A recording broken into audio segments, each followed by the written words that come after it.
출애굽기는 단순히 구약의 이스라엘 백성들이 애굽에서부터 애굽의 노예 상태에서 구원 얻은 이야기가 아닙니다.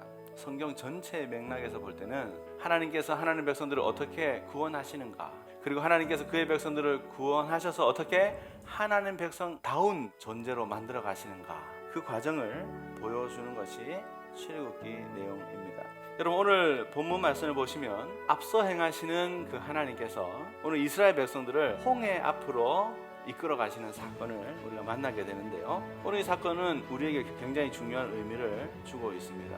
첫 번째 교훈은 하나님의 인도하심을 따라가다 보면 반드시 막다른 골목을 만날 때가 있다라는 것입니다. 지난주에 우리가 살펴봤듯이 하나님이 앞서 행하고 계시고 구름 기둥과 불 기둥으로 그들을 인도하시고 보호해 가시는데, 오늘 우리가 살펴보는 말씀에 의하면 그들이 막다른 골목, 지금 홍해 앞에 와 있는 상황이었습니다. 예수를 주인으로 정말 모시고 매일 그 하나님의 말씀을 따라, 그 하나님의 인도하심을 따라가는 우리가 이 땅에서 경험하는 일들과 너무나도 유사합니다. 오늘 이스라엘 백성처럼 세상 사람들이 볼 때는 어리석어 보이는 형국을 만날 때가 있다는 것입니다. 여러분, 하나님께서 말씀하시는 것이 무엇입니까? 그것은 잘못된 길이 아니고, 그것은 어리석은 길이 아니고, 지금 제대로 된 길을 가고 있다라고 하나님 오늘 말씀해주고 있는 것입니다. 근데 여러분, 오늘 우리가 오늘 본문 말씀에서 주목해 보아야 하는 부분이 있습니다.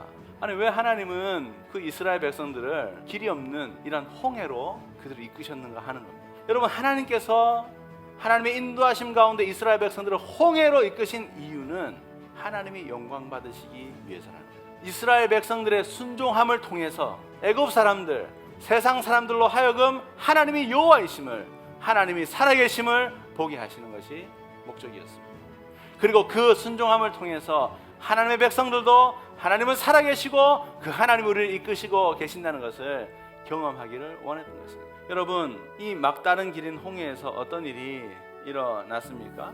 모든 것이 막혀있던 그곳, 우리의 생각으로는, 아니 그 당시에 이스라엘 백성들의 생각으로도 도저히 길이 없던 그곳에 하나님이 길을 만드시는 거예요. 하나님이 그걸 보여주고 있는 것이, 여러분 오늘날도 마찬가지입니다. 길이 없는 곳으로 우리를 이끌어 가신다 할지라도 하나님이 이끄셨다면 반드시 그곳에서 새로운 길을 여시는 하나님이심을 믿으라고 말씀하고 계시는 것입니다. 여러분, 그 하나님을 누가 경험합니까?